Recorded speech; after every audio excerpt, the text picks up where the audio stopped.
इसमें कौन सा सेक्शन में सर? कौन सा पिन? नीचे सर, नीचे। कौन सा पिन नंबर? सर 30 इधर सर, 24 से 31 वाला इधर जो मैक्सिमम और मिनिमम वाला है सर, होल्ड और HALD सर, ये वाला।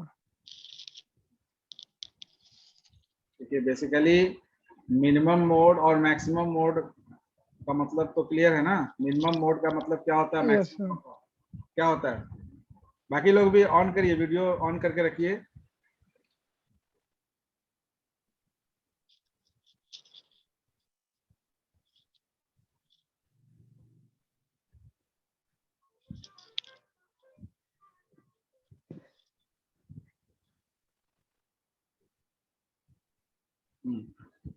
हाँ, तो मिनिमम और मैक्सिमम ऑपरेटिंग मोड में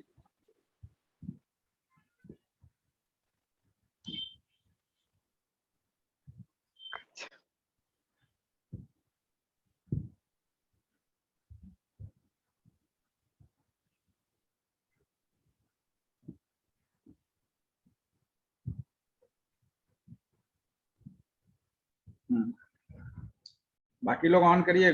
गौतम, दीपक कुमार, अभिषेक कुमार, सुहानी कुमारी, यशवंत, प्रिया, अमन, चेतन आनंद, अविनाश चौबे। यस, देखिए minimum and maximum operating mode में अमीशा कुमारी बताइए बेसिक डिफरेंस क्या आप ऑब्जर्व किए।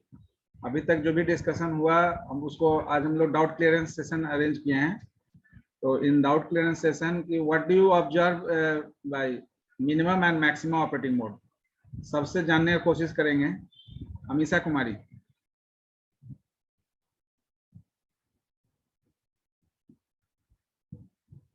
बताइए। अनम्यूट, पहले अनम्यूट करो। Yes sir. हाँ, आपने ये मिनिमम और मैक्सिमम मोड में क्या डिफरेंस ऑब्जर्व किए। मिनिमम मोड ऑफ आपका एक्सेशन और 8086 का और मैक्सिमम ऑपरेटिंग एक्सेशन, दोनों में बेसिक डिफरेंस क्या आपको लगता है।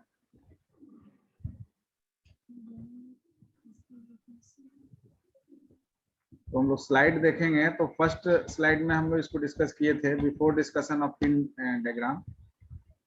तो वहां पर मिनिमम का मतलब यूनी प्रोसेसिंग से होता है और मैक्सिमम का मतलब होता है मल्टी प्रोसेसिंग। यूनी प्रोसेसर का मतलब हुआ कि whenever the control signals responsibility is accomplished or done by processor itself only. अगर प्रोसेसर केवल किसी तरह का कंट्रोल जनरेट कर रहा है तो that is the uniprocessor. तो मिनिमम ऑपरेटिंग मोड में all the control signals are generated by 8086 itself. No external control signals are generated whenever the 8086 is in minimum operating mode. And in maximum operating mode, some of the controls are generated externally, and just to move that controls within the system, external bus controller is used. वो external bus controller 8288 8086 के साथ use हुआ। बाकी लोग on रखिए, अपना camera on रखिए, because today we want interaction with each and every students, because whatever discussion occur till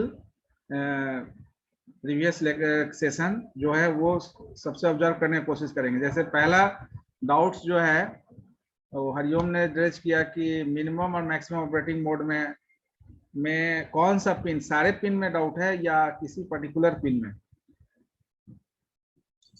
क्योंकि वो जो पिन हम लोग डिस्कस करेंगे उस पिन में बेसिकली डिफरेंस आपका है कि मिनिमम मोड में वर्क करना और मैक्सिमम मोड में। तो मिनिमम मोड और मैक्सिमम मोड के लिए पिन नंबर 33 रिस्पॉन्सिबल है, लेकिन केवल पिन नंबर 33 रिस्पॉन्सिबल नहीं है, पिन नंबर 40 भी रिस्पॉन्सिबल है, ठीक है ना। क्योंकि पिन नंबर 40 आपका जो है मिनिमम से मैक्सिमम में स्विच करने के लिए रिस्पॉन्सिबल है। पिन नंबर 40 से आप वोल्टेज +5 वोल्ट डीसी सप्लाई करते हैं।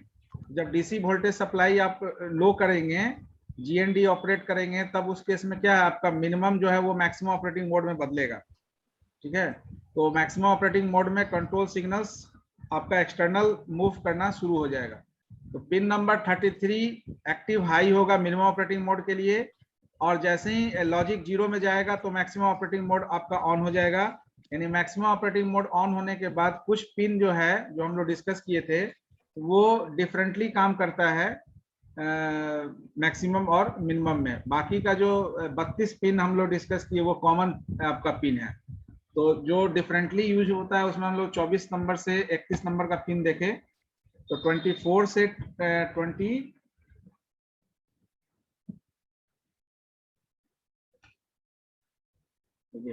Pin number 24 to 31। अब ये जो पिन है इसका नेमिंग कन्वेंशन अलग अलग ढंग से, यानी कि hold HLDA, WR, MIO, DTR, DIN, ALE, INT acknowledge, interrupt acknowledge. तो ये सारा आपका minimum operating mode naming convention है। Maximum operating mode naming convention में request, grant, then request, lock, S2 complement, S1, S0, QS, Q status on, Q status 1, Q status 0।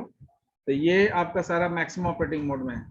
अब ये basic difference हम लोग को पहले समझना होगा कि मिनिमम और मैक्सिमम में क्या है। तो वो तो समझ में आ गया कि कंट्रोल सिग्नल्स जनरेटर अगर केवल 8086 प्रोसेसर है तो ये मिनिमम ऑपरेटिंग मोड में है, लेकिन मैक्सिमम ऑपरेटिंग मोड में कंट्रोल सिग्नल्स जो है 8086 के साथ साथ कुछ एक्सटर्नल भी जनरेट होगा। अब एक्सटर्नल कैसे जनरेट होगा? एक्सटर्नल पेरिफेरल्स के थ्रू होगा।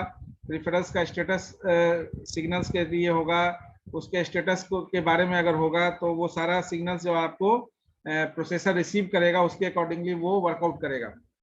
तो अब यहाँ पर हम लोग डिस्कस किए थे पिन नंबर 30 और 33। अब हम लोग कंपैरेटिव डिस्कस कर लेते हैं। 30 और 31 जो पिन है वो मिनिमम के लिए होल्ड और HLDA का काम करता है। तो इसको हम लोग डिस्कस किए। होल्ड एक्चुअली होल्ड रिक्वेस्ट है और HLDA क्या है? होल्ड एक्नॉलेजमेंट है। तो होल्ड रिक्वेस्ट और होल्ड एक्नॉलेजमेंट, यही काम जब हम मैक्सिमम ऑपरेटिंग मोड में देखते हैं तो आपका होल्ड जो है वो रिक्वेस्ट और ग्रांट यानी HLDA ग्रांट का पिन का काम करता है। क्योंकि होल्ड को रिक्वेस्ट और ग्रांट दोनों में रखा गया है, क्योंकि आपका रिक्वेस्ट भी उसी से एक्नॉलेज सबमिट करता है आपका DMA कंट्रोलर, जिसको हम लोग DMA कंट्रोलर ऑपरेशन में देखे, और उसी से विड्रॉ भी करता है।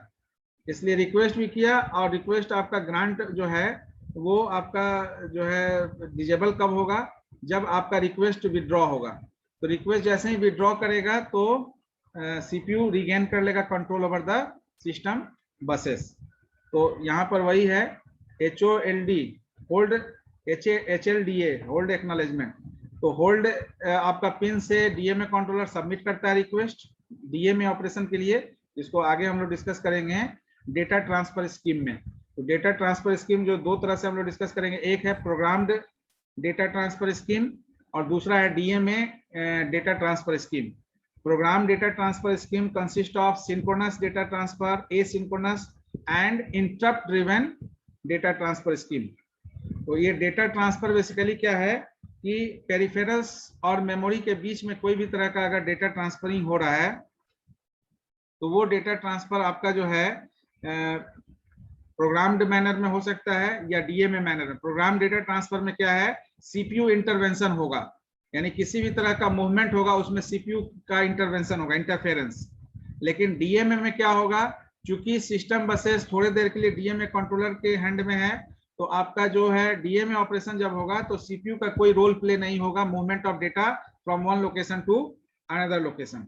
तो इससे क्या होगा?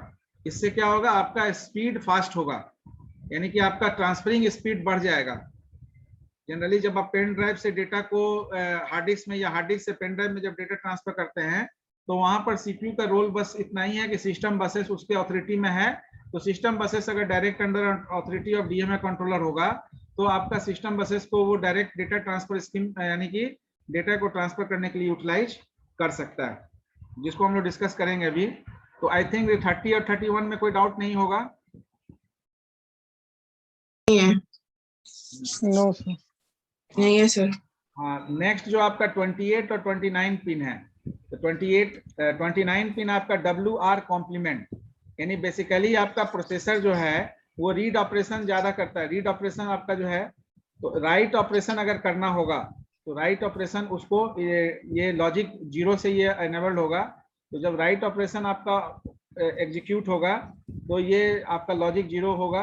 अब राइट और रीड जो ऑपरेशन है ये आपका कॉन्करेंटली यानी एज पर रिक्वायरमेंट आपका जो है प्रोसेसर यूज करता है। अब इसमें क्या है कि रीड और राइट ऑपरेशन जो है वो कहाँ होगा, मेमोरी होगा या इनपुट आउटपुट डिवाइसेस पर होगा। तो मेमोरी और इनपुट आउटपुट डिवाइसेस में से रिलेटेड आपका जो 28 नंबर पिन है ये आपका किस में है, मिनिमम ऑपरेटिंग मोड में।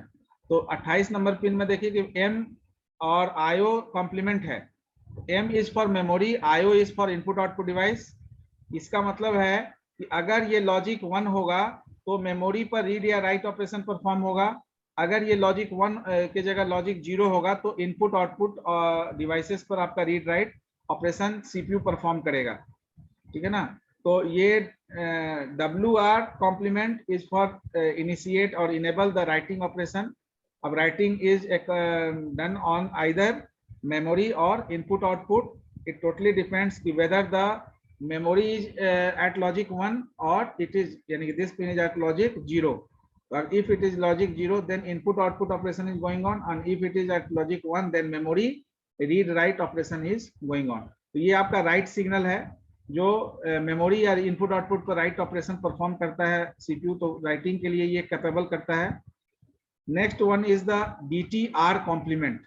DTR कॉम्प्लीमेंट में क्या है, ट्रांसमिट और रिसीव। तो आपको पहले से पता है कि ट्रांसमिट और रिसीव का मतलब है क्या, ये डेटा को ट्रांसमिट करेगा और रिसीव भी करेगा। तो डेटा को ट्रांसमिट करने के लिए कौन सा बस यूज करेगा, डेटा बस। Data bus. और रिसीव करने के लिए भी डेटा बस ही यूज करेगा। तो डेटा ट्रांसमिट और रिसीव कहने का मतलब है कि जब प्रोसेसर को डेटा भेजना होगा तो ये बाय डिफॉल्ट आपका ट्रांसमिट ऑन है, लेकिन एट द सेम टाइम जब रिसीव करना होगा यानी कि processor need certain data and after processing send that data as an information to the destination end. तो whenever CPU need certain data then your R complement यानी कि logic 0 होगा तो रिसीव करेगा। रिसीव आपका कैसे करेगा, तो डेटा बस के थ्रू करेगा। तो यहाँ से केवल सिग्नल पासिंग होगा, वो अपना स्टेटस बताएगा, लॉजिक 0 और 1 सीपीयू सेट करेगा। अगर लॉजिक 0 है इसका मतलब है कि CPU wants data to process. CPU को डेटा चाहिए प्रोसेस करने के लिए। जो डेटा आपका कहाँ से आएगा, मेमोरी, पेरिफेरल, इनपुट आउटपुट, जहां से भी आपको डेटा अवेलेबिलिटी है वहां से डेटा वो कलेक्ट करेगा डेटा बस के थ्रू। और अगर ये लॉजिक 1 पर रखेगा तो उस केस में क्या, डेटा बस का इस्तेमाल वो डेटा को सेंड करने के लिए करेगा। यानी कि इस प्रोसेसर से जो भी डेटा आपका प्रोसेस डेटा है वो डेटा डिफरेंट एंड पर जहां जाना है वहां पर डेटा को सेंड किया जाएगा। पिन नंबर 26 आपका क्या, DEN complement, that is data enable. तो डेटा इनेबल आप ऑलरेडी है कि जब ALE आपका ALE हाई होगा तो ये आपका लो होगा, क्योंकि 1 है ये कॉम्प्लीमेंट है। ये जैसे ही 1 आउट होगा तो इसमें 1 क्या हो जाएगा, ये 0 कर देगा इसको, तो ये आपका इनेबल होगा। लेकिन जैसे ही ALE आपका लो होगा तो DEN हाई हो जाएगा। DEN हाई होने का मतलब 0 कॉम्प्लीमेंट हाई हो गया। ALE आपका डिजेबल करने का मतलब एड्रेस लैच इनेबल डिजेबल। इसका मतलब एड्रेस बसेस अब काम नहीं करेगा। एड्रेस बस की जगह आपका डेटा इनेबल हो गया, डेटा बस इनेबल हो गया। तो जैसे ही डेटा बस इनेबल होगा तो data buses are used for movement of data either from transmit, either for transmitting data.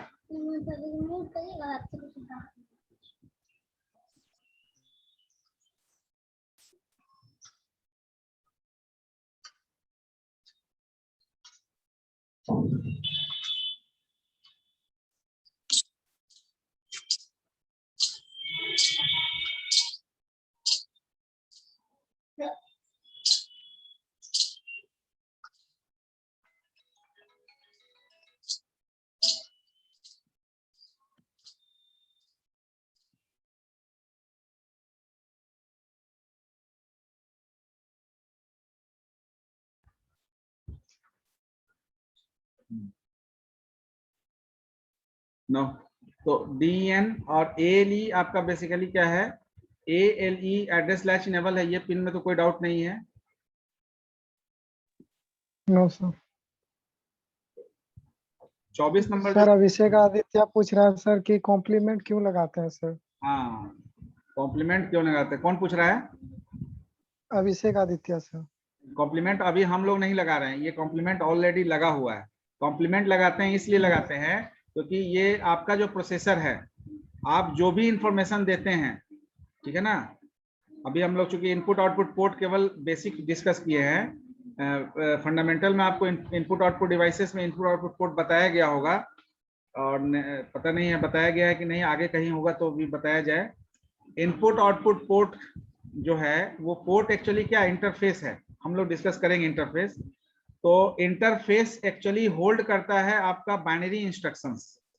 Processor always use the binary instructions, we are not giving the binary instructions, we are giving the instructions in the form of English like language, but whatever instruction submitted by us, that instruction is encoded as well as decoded.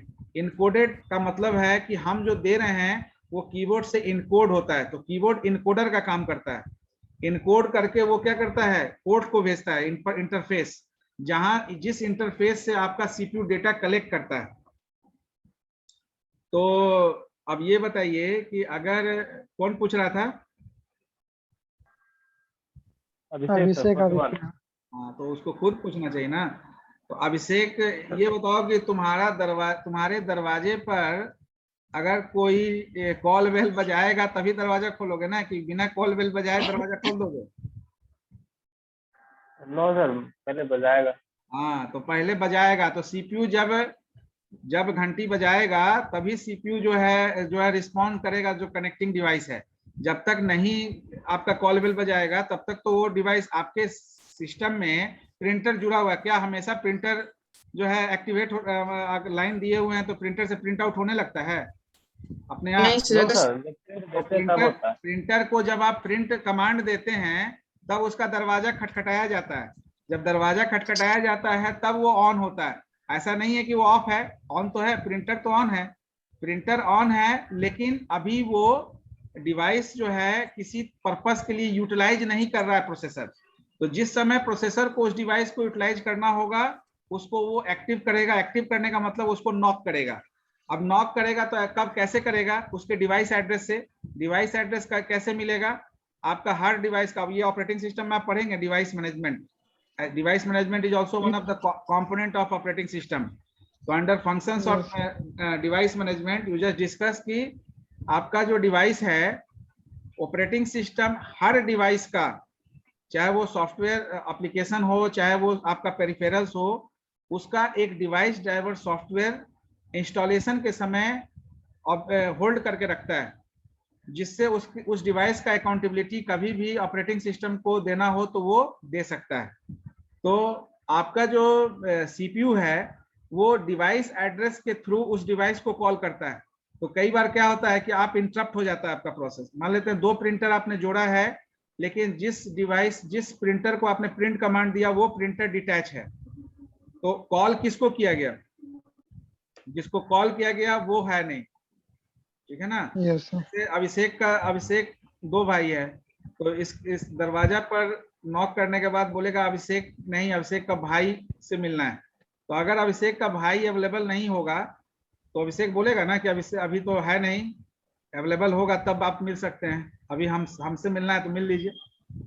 तो अब क्या है कि यहाँ पर address आपका जो है वो नोटिफाई हुआ प्रिंटर का, तो एड्रेस, जिस प्रिंटर का एड्रेस नोटिफाई हुआ वो प्रिंटर ही नहीं है, तो उसका स्टेटस बताना होगा ना कि वो रेडी है या नहीं है। वो अभी स्टेटस उसका नॉट ओके है, तो ये स्टेटस कौन बताएगा? डिवाइस ही ना बताएगा। डिवाइस कैसे बताएगा? जिस डिवाइस जो पोर्ट से कनेक्टेड है, जहां आप एड्रेस भेज रहे हैं वो पोर्ट से एड्रेस मिसमैच करेगा। जिस एड्रेस कनेक्टेड है वो एड्रेस आपका अभी अवेलेबल है नहीं, तो एड्रेस मिसमैच है, इसका मतलब बोलेगा डिवाइस इज नॉट कनेक्टेड। अगर डिवाइस कनेक्टेड नहीं है इसका मतलब है कि आपको उस डिवाइस को कनेक्ट होने तक का इंतजार करना पड़ेगा, आपका प्रोसेस इंटरप्टेड हो जाएगा। तो कॉम्प्लीमेंट यहाँ लेने का, आप देखिए कॉम्प्लीमेंट यहाँ लेने के पीछे मेन रीजन ये है कि अगर किसी पिन का हम डुअल मोड में यूज कर रहे हैं, यानी कि 2 पर्पस के लिए अगर यूज कर रहे हैं, तो किसी एक को हमको इनेबल और एक को डिजेबल बनाना होगा। तो कॉम्प्लीमेंट का यहाँ सेंस क्या है? आपका बाइनरी इंस्ट्रक्शन जो है वो उसमें 2 डिजिट यूज होता है, 0 और 1। तो 0 का कॉम्प्लीमेंट 1 है और 1 का कॉम्प्लीमेंट 0 है। तो कॉम्प्लीमेंट लेने के पीछे है कि अगर आप कॉम्प्लीमेंट लेंगे तो कोई एक आपका हाई होगा और कोई एक आपका लो होगा। तो जैसे आपका m पिन नंबर 28 को देखिए, m/io कॉम्प्लीमेंट लिया हुआ है, तो इस पिन से वैल्यू आइदर 0 या 1 ही जाएगा। एक समय में तो कोई एक ही इनपुट होगा या आउटपुट जो भी वैल्यू है 0 होगा या 1 होगा। 1 होगा। अगर प्रोसेसर 0 प्रोवाइड करता है तो मतलब है कि प्रोसेसर इनपुट आउटपुट यानी इसका लॉजिक 0 अगर सेट होगा तो आपका इनपुट आउटपुट ऑपरेशन परफॉर्म करना चाह रहा है, यानी कि प्रोसेसर जो है रीड या write operation input output peripherals पर करना चाह रहा है। अगर ये लॉजिक 1 पर है, इसका मतलब है कि प्रोसेसर मेमोरी पर रीड और राइट ऑपरेशन परफॉर्म करना चाह रहा है। अब रीड होगा या राइट वो तो डिपेंड करेगा 32 और 29 नंबर पिन, यानी कि राइट आपका इनेबल है या रीड इनेबल है। तो यहाँ पर कंसेप्ट आपका क्या है, जैसे अब डेटा ट्रांसमिट और रिसीव है, तो अगर दोनों को नॉन कॉम्प्लीमेंट रखा जाएगा तो अगर लॉजिक 1 होगा तो ट्रांसमिट और रिसीव दोनों एक साथ हो जाएगा, जबकि दोनों एक साथ होना संभव नहीं है। तो इसलिए एक को डिजेबल एक को इनेबल करने के लिए ये कॉम्प्लीमेंट्री पिन लिया जाता है। तो जो आपका नॉन कॉम्प्लीमेंट है वो आपका इनेबल हाई रहता है, यानी लॉजिक 1 होगा तो वो हाई यानी कि इनेबल रहेगा, और उस समय में जो कॉम्प्लीमेंट्री पिन है 1 के चलते क्या हो जाएगा, डिजेबल हो जाएगा। वो डिजेबल होने का मतलब है कि उसका पर्पस फुलफिल नहीं किया जा रहा है। तो m/io कॉम्प्लीमेंट में अगर लॉजिक 1 है तो मेमोरी आपका इनेबल होगा, आईओ डिजेबल हो जाएगा। अगर लॉजिक 0 होगा तो मेमोरी आपका डिजेबल हो जाएगा, और आईओ का कॉम्प्लीमेंट है तो 0 का कॉम्प्लीमेंट 1 होता है तो इनपुट आउटपुट आपका इनेबल हो जाएगा। तो for contact switching the enabling and disabling the particular, यानी कि for frequent enable and disable the particular section of the pin, that complement part is included over there। और वहाँ complement एक्चुअली क्या है, वहाँ नॉट गेट लगाया गया है, आईओ के साथ एक नॉट गेट लगाया गया है ताकि जब भी हाँ 32 और सर 29 वाला जो पिन है सर वो तो एक्टिव लो है, 0 रहेगा तो सर दोनों एक्टिव हो जाएगा सर। कौन 32 भी तो है। 29 हाँ रीड राइट कौन नंबर पिन बोल रहे हैं, 32 sir 29 read and right sir जो दो है सर तो 0 पे दोनों एक्टिव होगा। हाँ तो रीड और राइट दोनों ऑपरेशन परफॉर्म करते ही हैं, एक साथ भी दोनों ऑपरेशन परफॉर्म करते हैं। वही सर पूछ रहे हैं दोनों एक साथ हो सकता है सर। रीड और राइट दोनों ऑपरेशन आप एक साथ कर सकते हैं। एक साथ का मतलब कि कॉन्करेंटली, एक साथ का मतलब कि एक बार नहीं, आप 1 बाय 1 कर सकते हैं। रीड और राइट के लिए आप जब कोई फाइल क्रिएट करते हैं तो फाइल के प्रॉपर्टीज में जाइए, अगर रीड ओनली करते हैं तो केवल रीड ओनली रहेगा वो फाइल। जैसे कोई पर्टिकुलर फाइल अगर ओपन करते हैं आप, 26 पिन नंबर जो है सर वो सर उस जैसे ये फाइल है, सपोज करो कि ये फाइल दोनों है, इस फाइल को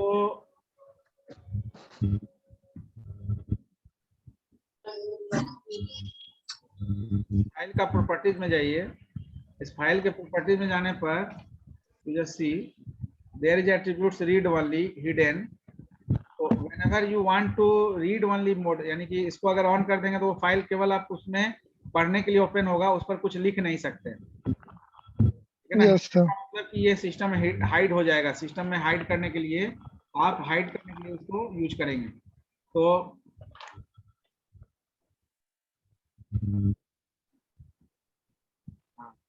इस पिन नंबर में कॉम्प्लीमेंट आया, कुछ में डायरेक्शन में है, ये तो डायरेक्शन इधर का तो सब सही है।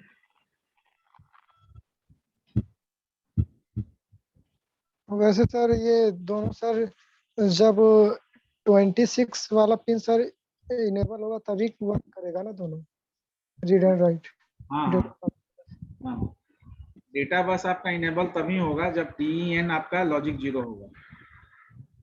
DEN लॉजिक 0 कब होगा, जब ALE आपका लॉजिक 0 होगा। जब एएलई 1 होगा तब तो वो डिजेबल रहेगा, डीईएन आपका 1 का 0 हो जाएगा। क्योंकि एक बार में देखिए यहाँ जो ये आउट कर रहा है पिन आपका, एक बार में लॉजिक 1 करने से सारे में 1 लॉजिक 1 सेट हो रहा है, ठीक है ना। तो I think that RD complement, RD complement और डब्ल्यू आर कॉम्प्लीमेंट में से कोई एक आपका नॉन कॉम्प्लीमेंट मोड में होना चाहिए, क्योंकि दोनों डिजेबल एक साथ डिजेबल हो जाएगा। तो डब्ल्यू आर तो कॉम्प्लीमेंट फॉर्म में रहेगा, R D I think that it is in non complement, है ना। बिकॉज रीडिंग मोड में आपका कोई भी फाइल आपका रहता है, राइटिंग मोड चूज करना होता है।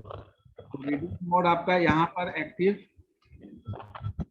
होना चाहिए, क्योंकि एक्टिव जब होगा 1 होगा तो मेमोरी रीड ऑपरेशन परफॉर्म करेगा। राइट करने के लिए हमको डिजेबल करना होगा। तो W R complement is okay, R D complement है, लेकिन R D complement is not only R D is there, तो because Okay, sir. Diagram is taken from the nets, तो दैट्स व्हाई वहां पर कॉम्प्लीमेंट दिख रहा है। इसको हम एक बार चेक कर लेते हैं, ठीक है। अदर और कोई डाउट? पिन नंबर 32 को एक बार pin number 32 sir. 42. Pin number 32 ही तो बता रहे हैं। पिन नंबर 32 आपका आरडी पिन है, that is use for read, ठीक है ना। 29 में W R 25 is ALE, address latch enable pin. Address latch, 29 sir. हाँ जैसे सर हरिओम अभी बोला 29 में रीड और राइट दोनों का है। 32 में सर। एक मिनट रुको। वो नहीं, हम बोले 29 और 32 दोनों रीड राइट, मतलब दोनों एक साथ इनेबल और डिसेबल होगा, हम ये बात बोल रहे थे। तो तुमको लग रहा समझ है गए एक ही भाई। दोनों नहीं है। एक मिनट थोड़ा सर अटेंडेंस ले लेते हैं पहले।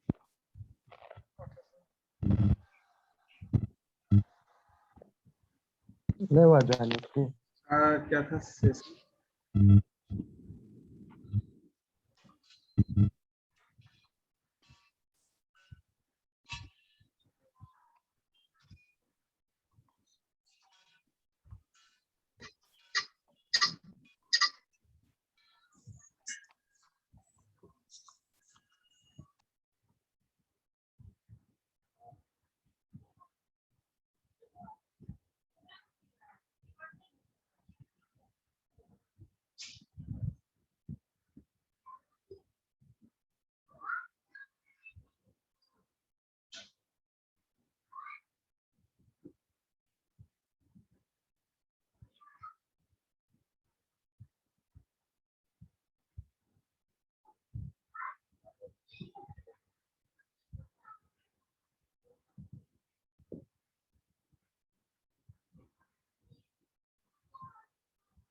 एक मिनट।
काम कर रहा होगा कुछ। ओह ठीक है, ये 29 और 32 एक साथ ही आपका जो है लॉजिक 0 पर जाएगा। ठीक है, तो ये रीड राइट ऑपरेशन आपका एक्टिवेट होगा। अब रीड राइट ऑपरेशन जो है ये दोनों के लिए एक्टिवेट होगा, किसी एक के लिए एक्टिवेट होगा, एक मेमोरी के लिए। Hello sir. हाँ सर आप पिछले क्लास में क्वेश्चन बताए थे, क्वेश्चन पॉप का, उससे रिलेटेड आप बोले थे कि पीडीएफ क्वेश्चन रिलेटेड भेज देंगे, उसमें नहीं आया था। कौन सा instruction format? Yes sir, question related दिए थे ना सर क्वेश्चन पॉप का लास्ट क्लास में। हाँ आप हाँ। बोले थे दे देंगे उस टाइप का क्वेश्चन पीडीएफ ग्रुप में, अच्छा नहीं आया था। अच्छा, वो क्लास का नहीं आया था क्या?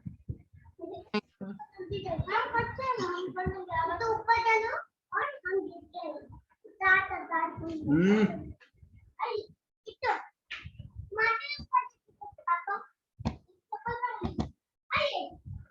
अच्छा वो पीडीएफ भेज देंगे। अच्छा वो डाउट क्लियरेंस क्लास का था क्या? नहीं सर, पिछली क्लास में क्वेश्चन दिए थे आपकी बना के, 2a बी और प्लस सी डी करके नहीं था सर, जी वाई एच करके था।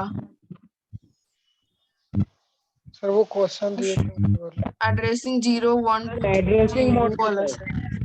यस सर, वो हम बात बोल रहे हैं। की तरह क्वेश्चन मिला था, फिर आपने बोला था कि बाद में आप भेज देंगे। प्रीवियस क्लास में प्रैक्टिस किए थे ना उसके। हाँ हाँ, एक मिनट देख लेते हैं। Okay.